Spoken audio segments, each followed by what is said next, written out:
Well, hello again from here at Whitley Park, and there's ever a hell of a lot to get through, guys. It was only 12 hours ago I was sat here watching Sven Botman play for the under-21s last night on his return after 9 months out with that ACL injury. There's good news to report on that front. I'll get to it in just a moment in terms of how well I thought he did last night and what the plan is for him going forward. But this morning, she's been talking to Eddie Howe inside there ahead of an absolutely huge game against Brentford in the Carabao Cup tomorrow night at St James's Park. Again, a lot to pick through with Eddie. He spoke about the need to redraw external expectations. This was given that tomorrow night, and the priority of the cup competitions now has perhaps been elevated to the very top. And this speaks to the article I wrote on Saturday, you know, all the talk of Champions League and Premier League when the takeover first went through. Well, the reality of Newcastle's situation isn't quite that now, and we'll get to what Eddie said, and I'll revisit the article I wrote at the weekend and marry the two together. But what I want to start with is a slight little quirk, and that is a lot of the questions at this time of year, in fact,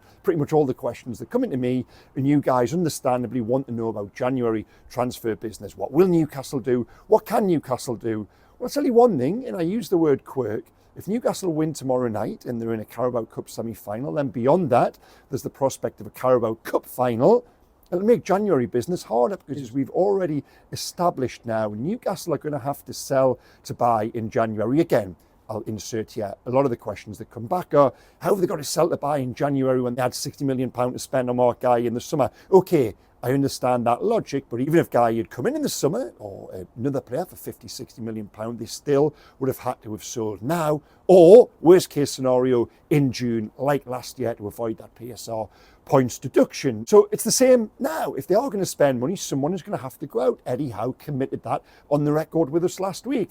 But it makes it harder. One of the names identified, and I wrote this in my Newcastle Confidential column, is Sean Longstaff. Now, Sean's contract, the 1-year extension, has been invoked. That is an effort on the part of the club to protect the value in the player. I know from conversations with different clubs and agents that his name is being put around. But why would Sean want to go if there's the prospect of playing in a cup final for Newcastle in February and being part of that squad that earns the 70-year wait for a domestic trophy? I wouldn't blame Sean Longstaff if an offer or a package did come along and he said, no, I'm quite happy here. And it's not a case of someone just hanging around to be part of a squad and sit on a bench there. Invariably, Eddie Howe always comes back to Sean Longstaff in terms of team selection. He's probably only one injury away right now from being in. Now, he's actually suspended for the cup game tomorrow night, but I still believe, and I think the player himself will think this, and Eddie Howe as well, that Sean Longstaff could have a really integral part to play in the second half of the season. So while that move is being explored by the likes of Paul Mitchell, I honestly believe it could be a really difficult one to do. Martin Dubravka as well, being linked with a move to Saudi Arabia. Now, listen, Dubravka is a player I think who could move on and may move on, but not in the current circumstance, not with Nick Pope out injured for a month, not with Martin Dubravka being the first choice, and again, not with the prospect potentially of a Carabao Cup final in February. Look at the problems Newcastle got themselves into the last time they were in a Carabao Cup final with the goalkeeping situation when Loris Karius ended up having to go in there. So those of you asking me, Martin Dubravka to Saudi Arabia, if Nick Pope was fit and Nick Pope was okay, I think it could happen right now. That will absolutely, any talk of that, be on hold. Dubravka's number one. And again, why would he want to go if you've got that prospect of the cup final? Kieran Trippier, I know Callum Wilson is injured now, but you can put all those names in there. Miguel Almiron, everyone who's been linked with an exit.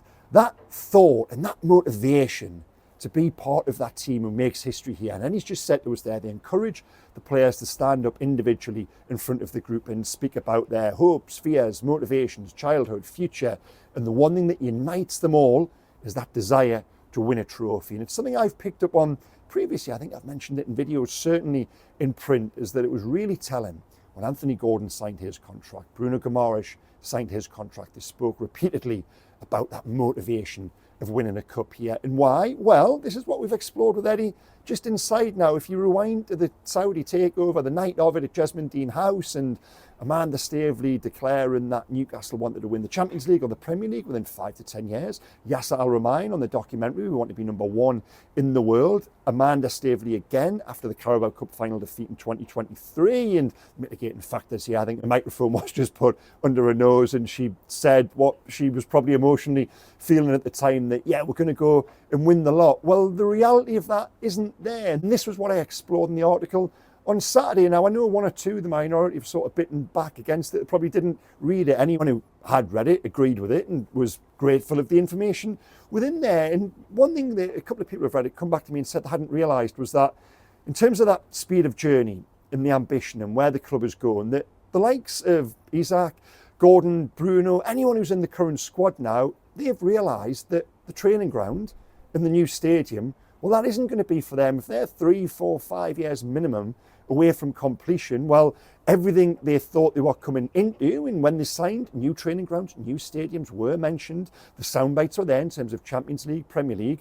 Well, Champions League, Premier League, new stadium, new training ground, that doesn't exist for these guys now. So what is their focus? And this is what the article spoke to.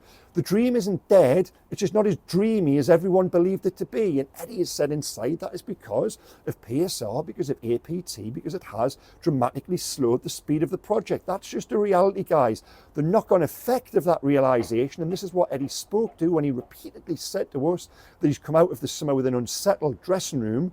It goes back to January, the announcement that every player in the squad has their price. Then into June, when players like Yankuba Minteh, Elliot Anderson were being sold, there was that scramble, all the talk around Anthony Gordon. Then no first team starters come in. The players see this. Eddie said this last week, they're the most receptive. They absorb everything in a football club. That doesn't mean it's bad, it's just where they are currently at. But in terms of what it means in this week, it absolutely magnifies the importance and their will and their desire to win against Brentford tomorrow night and go on and make history for the club. The article stated there's been no loss of faith in each other, no loss of faith in the manager. The article was very sympathetic to all those within the squad and within the training ground. It was just painting the picture of where they are currently at and certain frustrations they've got with the club, travel arrangements at times, post-season tours, pre-season tours, a lack of communication. There's been various little things have gone on inside that have contributed to this feeling of the top players and probably all of the players, of their realisation, coming back to that word, that the project isn't what they perhaps thought it was 12 months ago, 18 months ago, but that's okay. They've realised that now, and that is why all of the focus is on this Brentford game. And it's more important than Leicester on Saturday. It's more important than Ipswich this Saturday. It always was the case recently that those clubs in the top half of the Premier League, well, the Premier League was their mecca. No longer now. For Newcastle and where they are and the players here, it's the FA Cup and the Carabao Cup. And Eddie is just now as good as said that to us inside there. That he and his players are motivated by that burning desire to bring a trophy back for supporters, for their patience, for their support, for everything they have given him since he's been at the club. And likewise, by extension, the players echo that as well. Now, how did Sven Botman do last night? Well, the only time he lost his bearings was when he got confused between the two tunnels there. There's one there, and there's one there. I managed to capture that on video as well, which I might just insert now quickly.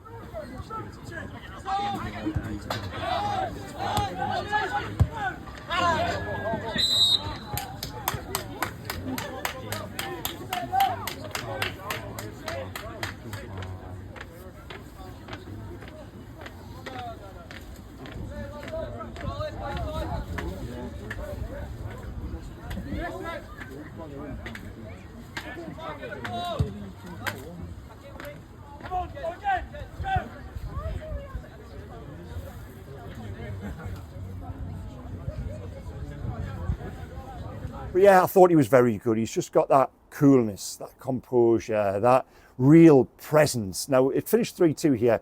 The 21s beat Chelsea. Well, when Sven Botman went off, Chelsea hadn't scored a goal with half an hour to go. They then got two, and to remove his presence, I use that word, from the centre of the defence, it really was noticeable then how Chelsea's young players became encouraged by that. Now, when will he return? Not this side, I don't think, of 2025. I think the thought is he could perhaps return to the bench in the early part of the new year. And that's right, we'll probably see him 2 or 3 more times in the 21s. And given the problems he went through, when I think now we've almost got to box off what we saw during last season, because you were looking at it and thinking, this guy isn't the same player, he's come off it. Well, now we know that he was playing with an ACL injury, and there's a whole other video to be done in terms of the decision making around that process and why he did carry on. But nonetheless, this is where they are. They realised in March that he needed surgery, and the hope and the expectation would be that he returns the player we saw in that first season, which is not far off a world-class centre-half. He's got that ability,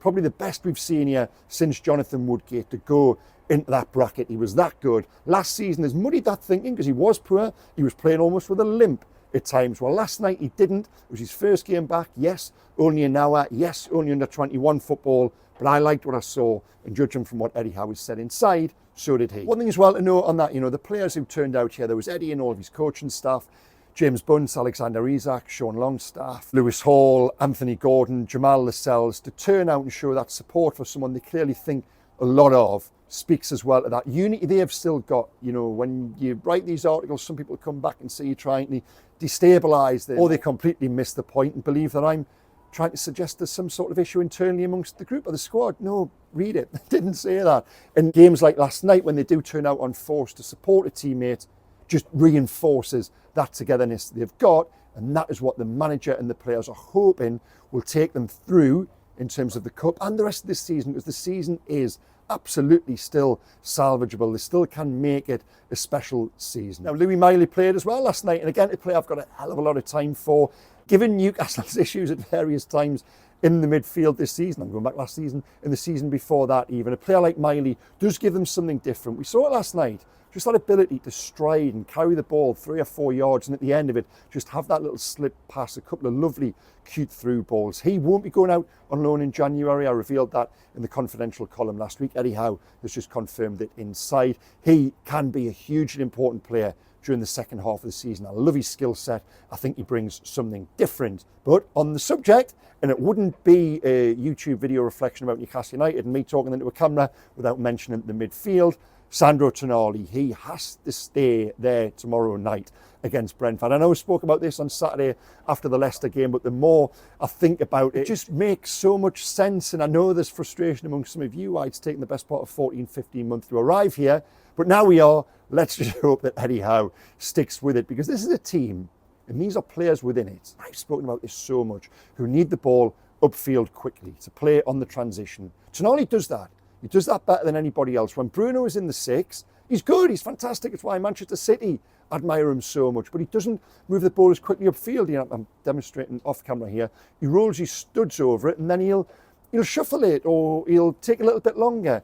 Tonali plays it quickly, incisively and directly. And when you've got players like Isak and Gordon, that is exactly what they need. And for me, Tonali in the 6, that is the key to unlocking everything. So please keep him there. Now, what team will Eddie name tomorrow night? I've just asked him inside. Will it treat it as a cup final? Will it be your strongest 11? He said, well, yes, every game is a cup final, given the classic manager cliched answer. But I think he got the point that this isn't a time for rotation. I think he will go unchanged tomorrow night. The only one I'm hearing a whisper for is Kieran Trippier might come in at right back, and you could argue even that might strengthen the 11. So yeah, guys, I don't think there'll be any rotation unless it is forced upon him in terms of those numbers with regards fatigue. So you'd expect to see Joe Linton, especially as he's suspended on Saturday, Joe Linton, Tonali and Bruno in that midfield 3 with the big guns, Isak and Gordon up top. And Murphy, how can you take out 2-goal Jacob Murphy as well? So in terms of prediction, where does that lead me?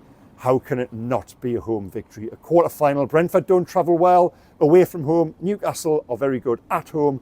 I've spoken about this so many times, that sense of St James's coming together for the big occasion when it needs it, when his season is on the line. It is tomorrow night. This is a home victory. Absolutely convinced of that. And I'm going to go 2-0 to Newcastle. Well, guys, tell me what you think. I dare say you agree with my assertion and my confidence, especially on the back of Saturday. And it is important. Leicester was very good, but Leicester were awful. And that was a lot of the theme inside there about maintaining that momentum, about not having one step forward and one step back. So tell me what team you would play below the line. Everything I've spoken there about the speed and the project and the journey. Tell me what you believe. Are you frustrated? Do you see it impacting on players and their happiness down the line? Will a cup win and qualification for Europe in February, that be enough to keep them here and just to calm everything down? Because it has been a pretty unsettled 2024, guys, for all the reasons I spoke about in that article. But what a way to finish the year it would be to book their place in a Carabao Cup semi-final. And I'm convinced they're going to do it. So please hit like, comment, subscribe, and I'll see you again from the stands of St James's tomorrow night. Okay, thank you so much for watching. Take care, guys. Bye-bye.